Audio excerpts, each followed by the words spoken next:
नमस्कार साहब, संदेश समय अनिल कौशिक, न्यूज अपडेट 7 बजे कार्यक्रम बादरा आसपास में आप सभी दोस्तों का स्वागत है। दोस्तों, कार्यक्रम की शुरुआत हमेशा की तरह मुख्य खबर से करते हैं और आज भी हम बात करने वाले हैं बादरा आसपास खबरों की। देश प्रदेश की प्रमुख खबरों की अपडेट भी बताएंगे, मंडियों के भाव, मौसम के मिजाज की जानकारी भी देंगे। आज दोस्तों बादरा क्षेत्र में राजनीतिक हलचल मचाती खबरों की धूम रही। दोस्तों, आज बलवान पूनिया क्षेत्र के विधायक आज अपने सावा बस स्टैंड पर स्थित माकपा कार्यालय में एक रैली की, एक सभा आयोजित की। उसके बाद में रैली के रूप में दोस्तों उपखंड कार्यालय में आए, जहां पीएम नरेंद्र मोदी के नाम और मुख्यमंत्री के नाम उपखंड कार्यालय को ज्ञापन सौंपा गया। और उस ज्ञापन में जो है फसल बीमा क्लेम को लेकर 2020 की रबी फसल हो या 2021 की खरीफ फसल हो, उसका बीमा क्लेम जो बड़ी संख्या में लोगों का, किसानों का रुका हुआ है दोस्तों, उसको लेकर ये ज्ञापन दिया गया। पहली बार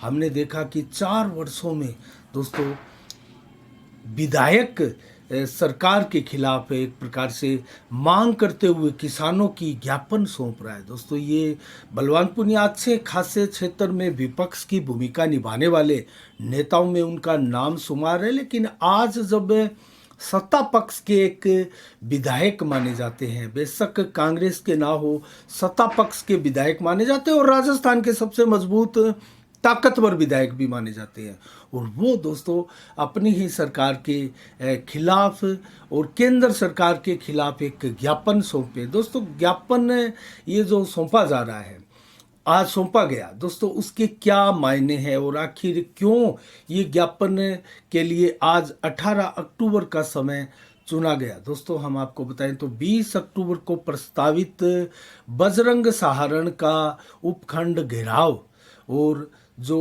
14 बरानी गांव है दोस्तों, मलसीसा, बोजला, घेऊ, कड़ाऊ, अलाइला, ये इन गांवों में दोस्तों लगातार बजरंग सहारण सक्रिय है। और डुंगराना गांव में बस स्टैंड पर पिछले 28-29 दिन से धरना भी जारी है फसल बीमा क्लेम को लेकर।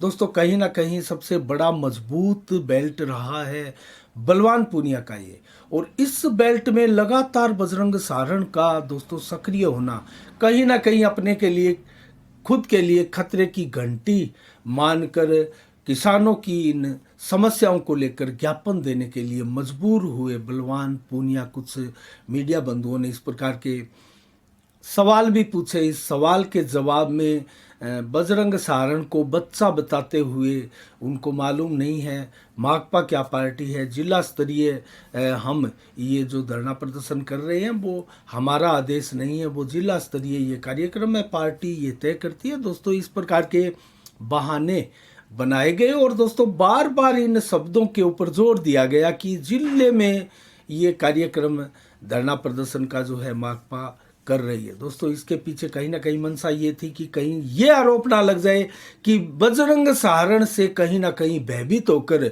20 अक्टूबर के कार्यक्रम से भयभीत होकर 18 अक्टूबर को किसानों के साथ जो फसल बीमा क्लेम को लेकर ज्ञापन सौंपा गया है। दोस्तों, ये अच्छी बात है। इससे एक दिन पहले अर्थात कल संजीव बेनीवाल का भी इसी प्रकार से एक रैली हुई। डुंगराना मंडल की पहले मीटिंग हुई दोस्तों भाजपा कार्यालय में, उसके बाद में रैली के रूप में आए उपखंड कार्यालय में, बड़ी संख्या में किसान थे, ज्ञापन दिया गया और फसल बीमा क्लेम को और अनेक समस्याओं को लेकर जो है संजीव बेनीवाल ने ज्ञापन दिया। और आज जो बलवान पूनिया ने ज्ञापन दिया और अपने भाषण में मुख्य रूप से संजीव बेनीवाल के लिए बार बार भड़कते हुए कुछ शब्दों का इस्तेमाल किया। दोस्तों, वो आखिर क्यों किया गया? वो शब्दों का इस्तेमाल इसलिए किया गया क्योंकि कल जब संजीव बेनीवाल ने ज्ञापन दिया तो उसमें एक मांग उठाई थी दोस्तों, जो थाना के पास आरक्षित भूमि है, खाली भूखंड पड़ा है दोस्तों, उसका मामला हाईकोर्ट में विचाराधीन भी है। वहाँ कामरेड शोपत सिंह के नाम से किसान भवन बनाने की जो कवायद बलवान पूनिया के द्वारा चल रही है और नगर पालिका से पट्टा बनवाने की इस भूमि पर जो कवायद चल रही थी उसको लेकर संजीव बेनीवाल ने अच्छा खासा इंटरेस्ट दिखाया। नगर पालिका में भी मिले, अधिशासी अधिकारी से भी फोन पर वार्ता की और उपखंड महोदया को भी विस्तार से इसको लेकर समझाया गया और ये पट्टा कहीं किसी प्रकार से इस पर कब्जा ना हो, क्योंकि कामरेड इस पर कब्जा करना चाहते हैं, इस प्रकार के आरोप लगाए संजीव बेनीवाल ने। उसके ऊपर भड़कते हुए आज बलवान पूनिया ने बार बार एक शब्द यूज किया कि इस संजीव बेनीवाल का बगैर नाम लिए हुए कि उनके पेट में दर्द क्यों हो रहा है। उन्होंने भी तो अपने बाप दादाओं की ज़मीन जो दान में दी हुई थी वापस ली, आदि अनेकों तरह के सवाल लगाए और दोस्तों सवाल उठाए। इस प्रकार के राजनीतिक आरोप प्रत्यारोप इस राजनीतिक में जाहिर है और दोस्तों लगते रहते हैं। और जैसे जैसे चुनाव का समय नज़दीक आएगा इस प्रकार की गतिविधियां बढ़ेगी, आरोप लगाने का सिलसिला भी बढ़ेगा। वर्तमान में देखा जाए तो बादरा क्षेत्र में राजनीतिक गतिविधियां दोस्तों जोर पकड़ती हुई जा रही है। 28-29 दिनों से धरना जारी है डुंगराना गांव में और 20 अक्टूबर को बजरंग सारण के नेतृत्व में धरना प्रदर्शन, नंगे पांव किसान जो है उपखंड का घेराव करेंगे, भूख हड़ताल और अनिश्चितकालीन धरना भी लगाने की योजना है। तो दोस्तों एक प्रकार से किसानों का सैलाब आया हुआ है सड़कों पर, चाहे वो डीएपी को लेकर है या फिर फसल बीमा क्लेम को लेकर है, बिजली उपभोक्ता संघर्ष समिति के बैनर तले जो मांगे चल रही है उसको लेकर है। और दोस्तों बिजली उपभोक्ता संघर्ष समिति के बैनर तले भी 4 माह 20 दिनों से नेठराणा गांव के बस स्टैंड पर धरना जारी है। और 19 अक्टूबर को कल दोस्तों सुबह 7 बजे एक बार फिर जो कनेक्शन काटने के लिए विभाग कल तैयारियां कर चुका है, कमर कस चुका है, उसके खिलाफ विरोध प्रदर्शन करेगा बिजली उपभोक्ता संघर्ष समिति के बैनर तले बड़ी संख्या में किसान। क्योंकि कल 19 अक्टूबर को बकाया बिजली बिलों को वसूलने के लिए सरकार भी दोस्तों कमर कस चुकी है और ये बिजली बिल बकाया वसूलने की तैयारियां कर रही है। इसको लेकर 14 अक्टूबर को जिला कलेक्टर ने भी एक आदेश पारित किया था पुलिस प्रशासन के नाम, और बड़ी संख्या में पुलिस प्रशासन के साथ ये बिजली बिलों की वसूली कार्यक्रम शांतिपूर्ण तरीके से अंजाम दिया जाए। इसको लेकर तो दोस्तों क्षेत्र में एक प्रकार से लगातार किसानों को लेकर बवाल मचा है, सड़कों पर किसान उतरते जा रहे हैं। और आज जो बलवान पूनिया ने अखिल भारतीय किसान सभा के बैनर तले जो धरना प्रदर्शन कर रैली निकालकर ज्ञापन दिया गया वो पीएम और सीएम के अलावा कटारिया को भी दिया गया जो कृषि राज्य मंत्री है। क्रॉप कटिंग दोस्तों आधारित फसल बीमा क्लेम दिया जाए, ये मांग बलवान पूनिया की थी। और मोदी सरकार ने कंपनियों को पावर दे रखा है जिसके चलते ये जो आंकड़े राज्य सरकार ने मांगे थे दोस्तों, जो स्टेलाइट से जो क्रॉप कटिंग का निर्धारण कर जिस प्रकार से आंकड़े मांगे गए थे राज्य सरकार से, ये आरोप संजीव बेनीवाल ने भी कल लगाया था कि आखिर राज्य सरकार ने आंकड़े ही क्यों मांगे जब क्रॉप कटिंग जो है वो पूर्व की भांति ही करनी है। स्टेलाइट से जो सिस्टम संचालित करने का प्रयास किए जा रहा है उसका विरोध किया गया, तो क्यों स्टेलाइट आधारित आंकड़े राज्य सरकार द्वारा मांगे गए, उस पर बलवान पूनिया ने बोलते हुए कहा कि यह राज्य सरकार की मजबूरी थी, क्योंकि कंपनियों को मोदी सरकार ने पावर दे रखे हैं इस प्रकार के, इसलिए राज्य सरकार की और हमारी मजबूरी है कि इस प्रकार से आंकड़े मंगवाने पड़े। तो इसके ऊपर दोस्तों नेताओं के आरोप प्रत्यारोप है, ये चलते रहेंगे। लेकिन रियल में क्या होगा, कुछ ऐसी कंपनियां भी हैं जिसको सरकार ने जिसके डाटा मंगाए हैं दोस्तों, डाटा आपस में कंपैरिजन होंगे। जो क्रॉप कटिंग किसानों का जो ये स्टेलाइट आधारित जो क्रॉप कटिंग का जो पैमाना सरकार ने जारी किया था, एक प्रकार से इसका सर्वे चल रहा है दोस्तों, और दोनों ही सर्वे को मिलान किया जाएगा सर्वे करके, और उसमें परस्पर क्या अंतर इसमें आ रहा है और कौन सी जो प्रक्रिया है, मापदंड है, वो एक प्रकार से बहुत स्टिक और किसानों के हित में रहेगा, उसी के ऊपर सरकार जाकर जो है निर्णय लेगी। दोस्तों, इसको ऐसे नहीं है कि किसानों के खिलाफ कोई केंद्र या राज्य सरकार इस प्रकार के कोई निर्णय ले ले, क्योंकि विशेषज्ञों की इसमें बैठक होती है, पैमाने देखे जाते हैं और अंतर का अनुपात क्या है और किस प्रकार का है और कहाँ विश्वसनीयता है और किसानों का हित कहाँ है, अहित कहाँ हो रहा है। दोस्तों, इसके ऊपर विस्तार से चर्चाएं होती है, विशेषज्ञों की राय होती है, उसके बाद में सरकार अपना डिसीजन लेती है। तो कुल मिला के आज जो रैली धरना प्रदर्शन हुआ वो फसल बीमा क्लेम को लेकर एक विधायक का, जो कि सत्ता के साथ थे, उनका धरना प्रदर्शन सड़कों के ऊपर किया गया। और आज जनता को, भादरा के क्षेत्र के जनता को दोस्तों बहुत आश्चर्य भी हुआ, एक विधायक द्वारा राज्य सरकार से मांग की जा रही है। दोस्तों, आखिर ये नौबत क्यों आई, इसको लेकर हमने आपको बताया। आगे भी इस प्रकार की समीक्षा हम करते रहेंगे। तो जिस प्रकार की गतिविधियां भादरा में चल रही है दोस्तों, राजनीतिक घटनाक्रम घटित होते जा रहे हैं, उससे आने वाले दिनों में और ज़्यादा राजनीतिक गतिविधियों को जो है वो बल मिलेगा। और 20 अक्टूबर को, ये जो 20 अक्टूबर आने वाली है दोस्तों, जिसको धरना प्रदर्शन होगा, उपखंड का घेराव होगा, उसी 20 अक्टूबर को स्वर्गीय लालचंद डुड्डी, जो कि भादरा क्षेत्र के धुरंधर नेता भी माने जाते हैं, 3 बार क्षेत्र में विधायक भी रह चुके हैं, 1 बार मंत्री भी रह चुके हैं, वन एवं पर्यावरण मंत्री के रूप में लालचंद डुड्डी ने, उनकी 19वीं पुण्यतिथि मनाई जाएगी दोस्तों आर्य समाज भवन में। और पिछली बार जब आर्य समाज भवन में उनकी 18वीं पुण्यतिथि मनाई गई थी दोस्तों 2021 में, उस समय जयदीप डुड्डी ने चुनाव हर हाल में लड़ने की घोषणा की थी। उस वक्त संदीप डुड्डी भी, उनके छोटे भाई, उनके साथ थे।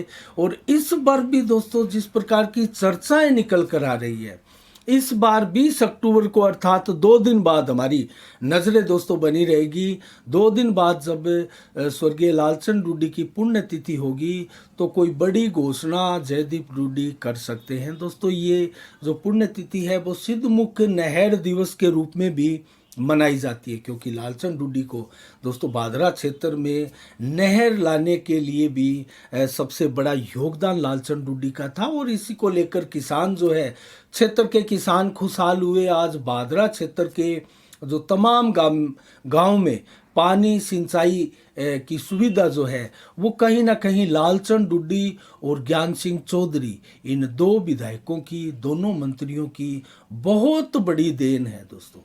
और दोनों ने ही, एक ने इस पूरी योजना का खाका तैयार करवाया, मंजूरी दिलवाई स्वर्गीय लालचंद डुड्डी ने, तो ज्ञान सिंह चौधरी ने कृषि राज्य मंत्री रहते हुए अपने समय में 2093 में जब वो कृषि राज्य मंत्री बने थे, तो इस योजना को धरातल पर उतारा था दोस्तों। खाले, नाले, नहरों का निर्माण और कहाँ से इसको घुमाना है, कहाँ से पहले जा रही थी, ये सारे के सारे जो कार्य है वो ज्ञान सिंह चौधरी द्वारा किए गए।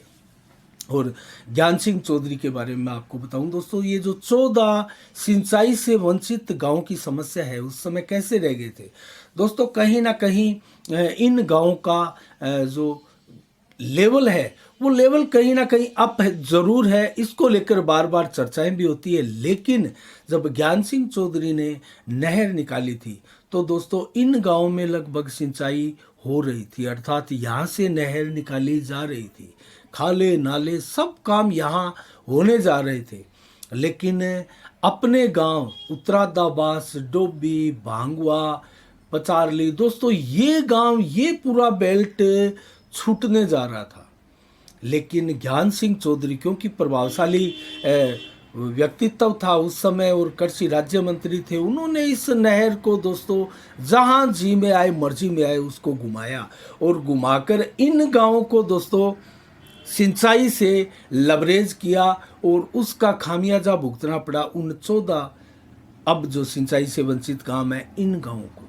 दोस्तों, ये हकीकत बहुत कम लोग इसके बारे में जानते हैं। लेकिन जब पिछली बार चुनाव हुआ था तो ब्लॉक का चुनाव रेखा, ज्ञान सिंह चौधरी की दूसरी धर्मपत्नी है दोस्तों, उनको इस ब्लॉक से हरवा दिया गया है। और ये जो उत्तरादावास गांव है दोस्तों, ये ज्ञान सिंह चौधरी का पैतृक गांव माना जाता है। और इस गांव के चक्कर में ये नहर घुमाकर इस गांव को हरा भरा करने के लिए, सिंचाई से लवरेज करने के लिए ज्ञान सिंह चौधरी ने जो उस समय कवायद की, वो ये गांव के लोग संभवतः भूल गए। इस प्रकार के आरोप और चर्चाएं भी क्षेत्र में लगातार होती रहती है दोस्तों, हम उसमें नहीं जाना चाहते, इसकी जानकारी हमने आपको अवश्य दी है। लेकिन हम बात कर रहे थे दोस्तों क्षेत्र में राजनीतिक घटनाक्रम की, और ज्ञान सिंह चौधरी और स्वर्गीय लालचंद डुड्डी का जितना योगदान इस क्षेत्र को हरा भरा बनाने के लिए और सिंचाई की प्रणाली से जोड़ने के लिए दोस्तों रहा है, उतना किसी नेता किसी विधायक का नहीं रहा। और अब वर्तमान में जो सिंचाई से वंचित 14 गांव है, उसके ऊपर वर्षों से ये नेता सियासत करते आए हैं दोस्तों। इनके नाम से वोट बटोरे जाते हैं, उससे पहले भी नेताओं ने वोट बटोरे हैं, और वर्तमान विधायक ने भी इसी गांव को सिंचाई से लवरेज करने के लिए वोट बटोरे, और अब फिर इन गांवों को 100 करोड़ का बजट दिखाते हुए खाला नाला निर्माण और यहाँ सिंचाई से लवरेज करने की बात कह रहे हैं। लेकिन एक मात्र साल इनका बचा है, अभी काम कहीं शुरू नहीं हुआ है, अभी सारी की सारी योजनाएं कागजों में दबी पड़ी है दोस्तों। जैसे डोभी और बादरा की ये जो राजगढ़ बादरा की सड़क है, जो दो बजट पहले जो इसका 137 करोड़ का बजट पास हुआ था, वो कागजों में दबा पड़ा है। उसी प्रकार से ये 100 करोड़ का बजट और 14 सिंचाई से वंचित गांव की योजना भी कागजों में दबी रह जाएगी।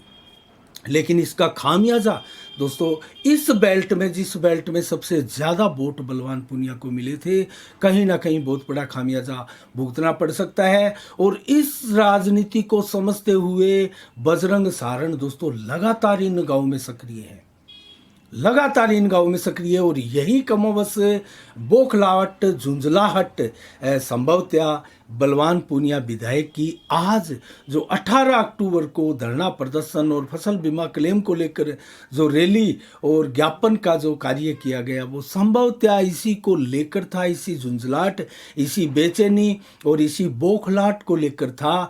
कतई ये कोई स्वीकार नहीं करता दोस्तों, कोई भी नेता इस प्रकार की बातें कतई स्वीकार नहीं करते। लेकिन जनता सब समझती है दोस्तों, सोशल मीडिया का समय है, और आज का जो समय है, इस समय में जनता को बेवकूफ़ बनाना दोस्तों बहुत बड़ी बात है। जनता ही नेताओं को एक प्रकार से बेवकूफ़ बना सकती है, क्योंकि आपने देखा होगा बादरा क्षेत्र की राजनीति राजस्थान में सबसे अलग और जुदा है दोस्तों, जटिल ये राजनीति इसलिए भी है, बहुत से फैक्टर इस राजनीति में काम करते हैं। हम बार बार ये आपको बताते भी हैं और समय समय पर उन फैक्टरों के बारे में भी जानकारी देते हैं। आगे भी विस्तार से जब समीक्षा होगी, विश्लेषण किसी खबर का, किसी नेता का हम करेंगे, तो उसके ऊपर लगने वाले तमाम फैक्टरों के बारे में भी दोस्तों जानकारी आपको देंगे। सबसे ज़्यादा फैक्टर मैं आपको बताऊं, हमारे चूरू जिले में और हनुमानगढ़ जिले के नज़दीक ये जो विधानसभाएं लगती है, हमारे सीमाएं लगती है, उसमें तारानगर एक ऐसा विधानसभा क्षेत्र है जहां सबसे कम फैक्टर में चुनाव होते हैं और विधायक जीतते हैं। और उसके बाद में अगर बात करें तो दोस्तों राजगढ़ में फैक्टर काम करते हैं, और उसके बाद में अगर उससे कहीं ज़्यादा फैक्टर काम करते हैं तो वो नौर में करते हैं। और सबसे ज़्यादा फैक्टर अगर किसी राजनीति में, कस्बाई राजनीति में है, तो वो बादरा की राजनीति में है दोस्तों। यहाँ 10 से कहीं अधिक फैक्टर काम करते हैं किसी विधायक के विधानसभा तक पहुँचने के राह में, मार्ग में। और जो अवरोधक रोड़े बनते हैं वो फैक्टर भी हम आपको अलग से बताएंगे। कौन कौन से फैक्टर दोस्तों, हम जो अभी जो बात कर रहे थे, ये भी, इनमें से भी बहुत से फैक्टर होते हैं दोस्तों। जो सिंचाई से वंचित 14 गांव हैं, उनको एक प्रकार से जनता को बरगलाना, जनता को भ्रम जाल में बनाए फंसा कर रखना, इस प्रकार से ये भी एक फैक्टर हो जाते हैं जो दोस्तों कहीं ना कहीं पूरे विधानसभा में काम नहीं करे, तो इन 14 सिंचाई से वंचित गांवों में तो ज़रूर ये फैक्टर प्रभावी रूप से काम करते हैं। इसी प्रकार से अनेक जो फैक्टर है उनके बारे में हम आपको विस्तार से आगे बताएंगे। जब जब भादरा की राजनीति परवान पर चढ़ेगी और नेताओं का जो किन किन नेताओं के मध्य चुनावी रण होने वाला है, उन नेताओं का पूरा खाका और पूरी की पूरी तस्वीर जो धुंधली होती है उसके ऊपर से मिट्टी हटकर मैदान में साफ आने लगेगी, उस समय आपको एक एक करके सारे फैक्टर इन नेताओं के बारे में विस्तार से हम जानकारी देंगे, बताएंगे। और इसके अलावा दोस्तों अन्य खबरों की ओर रुख करें तो केंद्र ने दोस्तों आज एक बहुत बड़ी सौगात दी है किसानों को। रबी की फसलों का न्यूनतम जो समर्थक मूल्य है वो बढ़ाया है। दोस्तों गेहूं का 2015 था, उसमें 110 रुपये बढ़ाकर 2125 रुपये कर दिया गया है। ये किसानों के लिए बहुत ही बड़ी और खुशी की भी बात है। दोस्तों चना की फसल की बात करें, रबी की फसल, तो 5330 रुपये मूल्य था न्यूनतम समर्थन मूल्य, जिसमें 105 रुपये और बढ़ा दिए गए हैं। अब 5335 105 रुपये बढ़ा दिए, 5435 रुपये दोस्तों इसमें हो गए हैं। इसके अलावा सरसों की फसल का जिक्र करें तो 5050 दोस्तों इसमें था, 400 रुपये समर्थन मूल्य बढ़ा है न्यूनतम, और अब 5450 इसका वर्तमान का समर्थन मूल्य हो गया है। मसूर के रेट में भी 500 रुपये की वृद्धि की गई है दोस्तों न्यूनतम मूल्य में। तो ये सौगात केंद्र सरकार ने किसानों को आज दी है। इसके अलावा दोस्तों हम बात करें अन्य खबरों की तो कल बुधवार को दोस्तों 13 दिनों की दीपावलियों की छुट्टियां होने जा रही है बच्चों की स्कूलों में, और ये 1 नवंबर को अब आगे बच्चों के लिए स्कूल खुलेंगे और दीपावली का जो अवकाश होता है बच्चों का, वो अवकाश अब प्रारंभ होने वाला है। और एक बहुत बड़ी खबर क्रिकेट से जुड़ी हुई दोस्तों आज भारत के लिए आई है, और 1983 में विश्व कप क्रिकेट की विजेता टीम के मेंबर रहे, सदस्य रहे, खिलाड़ी रहे रोजर बिन्नी को बीसीसीआई का अध्यक्ष बना दिया गया है। दोस्तों सौरव गांगुली की जगह लेंगे रोजर बिन्नी बहुत ही जुझारू खिलाड़ी रहे दोस्तों। 1983 में जब वर्ल्ड कप हुआ था तो उसका हिस्सा भी रोजर बिन्नी रहे हैं। इसके अलावा हमने आपको बताया दोस्तों लगातार धरना प्रदर्शन जारी है। 29वें दिन डुंगराना गांव में बजरंग सारण के नेतृत्व में और गांव ढाणी जाकर इलायची देकर निमंत्रण दिया जा रहा है 20 अक्टूबर को उपखंड घेराव में आने के लिए किसानों को बजरंग सारण और उसकी टीम द्वारा। दोस्तों बिजाई का, कटाई का और कटाई का समय है, बजरंग सारण ने बताया। उसके बावजूद भी किसान धरना प्रदर्शन में लगातार अपनी उपस्थितियां दर्ज करवाते जा रहे हैं। और 20 अक्टूबर को क्या होने जा रहा है, कितनी संख्या रहेगी दोस्तों, इस पर डिपेंड करता है दरअसल बजरंग सारण का आगामी राजनीतिक सफर, उनका मार्ग कैसा रहने वाला है, क्योंकि उनके आह्वान पर और उनके धरने पर कितने किसान संजीदगी के साथ उनके साथ आते हैं। दोस्तों बेशक वर्तमान में जो समय है वो किसानों के लिए व्यस्ततम समय है, और व्यस्ततम समय में किसान अपने खेतों को छोड़कर धरना प्रदर्शन और राजनीति में भाग ले, ऐसा बहुत कम देखा गया है। और ऐसी राजनीतिक रैलियां सदैव फ्लॉप होती हुई हमने पूर्व में भी देखी है, और आगे भी ऐसा होना लाजमी है दोस्तों, क्योंकि किसान जो खेत किसानों को अपने परिवारों को पालने के लिए बल देता है, उन खेतों को किसान अपने कर्म को छोड़कर कहाँ राजनीति में भाग लेने के लिए आते हैं। लेकिन फिर भी आज बलवान पुनिया की मीटिंग में भी अच्छे खासे लोग आए, और कल संजीव बेनीवाल की जो मीटिंग थी, एक डुंगराना मंडल की मीटिंग थी, उसमें भी किसान अच्छी खासी तादाद में आए। तो 20 अक्टूबर को देखते हैं बजरंग सारण के नेतृत्व में किसान कितनी बड़ी संख्या में आते हैं।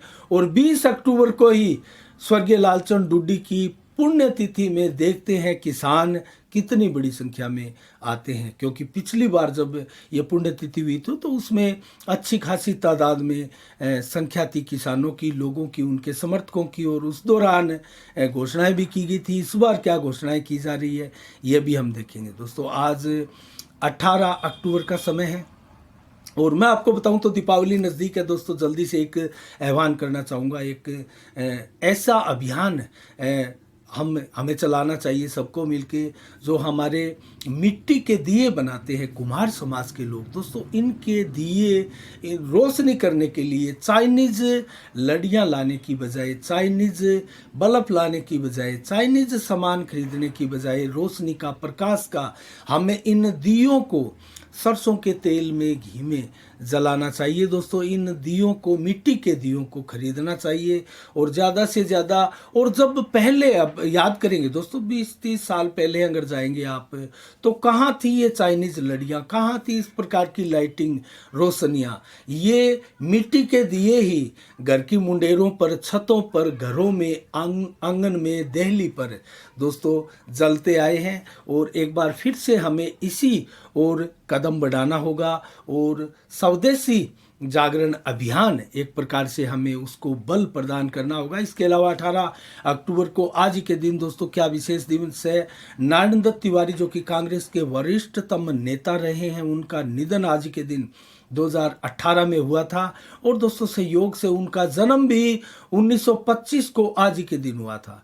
तो उनकी पुण्यतिथि और उनका जन्म दिवस भी उनके समर्थक कांग्रेस के लोग धूमधाम से मना रहे होंगे। ओमपुरी फिल्मी अभिनेता विशेष तौर से एक ऐसे क्लासिकल अभिनेता माने जाते हैं। उनका जन्म भी 1950 में आज ही के दिन दोस्तों हुआ। और कुख्यात चंदन तस्कर, जिसको हम भारत का एकमात्र डाकू भी कह सकते हैं, उनका आज निधन हुआ। उनको आज गोली मारी गई, उनको मार गिराया गया था। एक प्रकार से चंदन की लकड़ियों की तस्करी करते थे वीरप्पन, उनका नाम आपने सुना होगा। तो उनकी आज के दिन मौत हुई थी। इसके अलावा दोस्तों नोट से शुरुआत करें तो गुआर 4522, मोट के भाव 5500, गेहूं के भाव 2350, बाजरा के भाव 1860, मूंग के भाव 7170, चना के भाव 4565, तारामीरा के भाव 4900, मूंगफली के भाव 6600, नरमा बिका है 8750, कपास बिका है 8491 रुपये प्रति कुंटल और सरसों बिकी है 6390। हनुमानगढ़ जिले में नरमा, हनुमानगढ़ कस्बे में नरमा 8821 रुपये प्रति कुंटल बिका है। संग्रिया में नरमा 8900 और सरसों के भाव 5861, ग्वार के भाव 4401, मूंग के भाव 6651। जबकि आदमपुर मंडी में नरमा बिका है दोस्तों 8990, सरसों बिकी है 6182 रुपये, ग्वार बिका है 4430 रुपये, गेहूं बिकी है 2300 रुपये प्रति कुंटल। एलनाबाद मंडी में नरमा 8710, कपास 8525, सरसों 6064, जबकि चना 4607, ग्वार 4360, बाजरा 1790, मोट के भाव 4600, मूंगफली बिकी है दोस्तों 5806 रुपये। जबकि भट्टू मंडी में ग्वार 4350 रुपये प्रति कुंटल, नरमा 8901, सरसों 6192 और मूंगफली के भाव 5250। और सरसा मंडी में सरसों बिकी है 5881, ग्वार बिका है 4390 और नरमा बिका है 8686, कपास बिकी है 8375 रुपये प्रति कुंटल।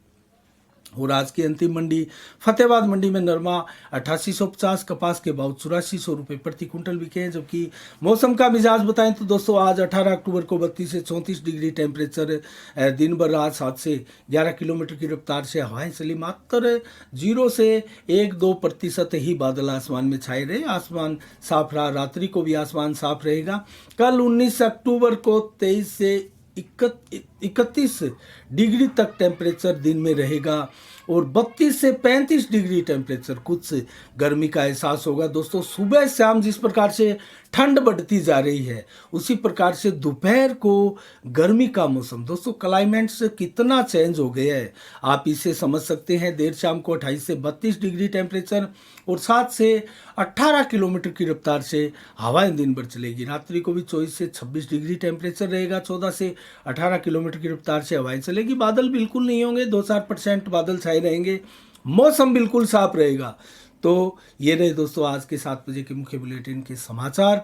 कल ठीक शाम 7 बजे फिर आपसे रूबरू होंगे नए समाचारों के साथ, नई समीक्षा के साथ। कल फिर मिलते हैं। आप अपना बहुत बहुत ख्याल रखिएगा। मुझे दीजिएगा इजाज़त। आप संदेश से मैं अनिल कौशिक। नमस्कार। जय भारत, जय जय राजस्थान।